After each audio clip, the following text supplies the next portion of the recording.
Jeg tror det forskjeller på det mellom gutter og jenter med det psykiske som de sliter med. Det kommer litt an på bakgrunn og hva slags forventninger de har hatt i livet. Sosialisering har en stor rolle, så det noen som har omsorgsplikt, det noen som forventet å tjene penger eller være tøffe, eller være den mannen av familien, eller den som neste mamma på en måte. Hvis de må være pene, eller sterke, eller flinke, skoleflinke, eller flinke til å tjene penger. Alle slags ting bidrar til at de har forskjellige utfordringer. Verdier som kommunikasjonsferdigheter og empati mer verdensgjørende. Den filmen tar opp forskjellen mellom kvinner og menn, og hvordan kulturen vi har i hjemmene våre og i samfunnet der vi bor, påvirker liksom roller, liv, helse og faktisk hele livet vårt. Forskning viser at det mange flere gutter som sliter med psykisk helse, og de senere med å søke hjelp. Jentene flinkere til å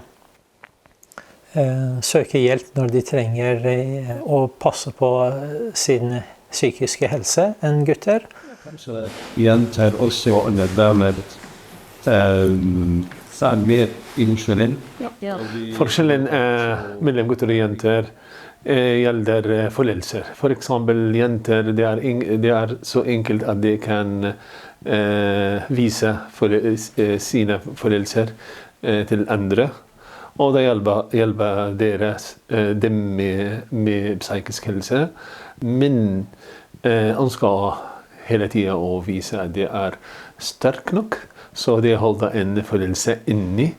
Og det vi får så mye til at de leier fra psykisk helse. Når du går hjem fra skolen, da har du mobilen, og så kan du sitte og se, da fortsetter folk å mobbe deg 24 timer i døgnet. Og du kan lese igjen hva de sa i går, og hva de sa i forgårs, og hva de sa i fjor, og det gjør vondt hele tiden. Det ingen pause. Ikke sant? Så jeg tenker det mye som vi kan gjøre som familie for å kontrollere sosiale medier hos barn og unge. Jeg tror ikke det så stor forskjell mellom gutter og jenter når det gjelder psykisk helse. Men det kommer an på hvordan de takler disse utfordringene og de problemene som de har knyttet til familie, økonomi og jobb og sånn. Det forskjell på mellom gutter og jenter hvordan de kan søke hjelp, om de flinke til å snakke om det, eller om vilje til å finne løsninger og sånn.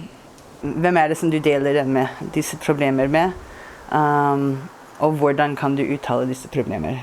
Og det også forskjeller i hvordan man kjenner disse problemer selv. Det ikke alle som kan kjenne at det en problem. De kjenner bare noe galt, men de vet ikke helt hva det eller kan ikke sette ord på det. Gutter har vanskeligere med å prate med hverandre, dele tanker, få hjelp enn jenter. Og det ikke alle problemer vi kan løse selv.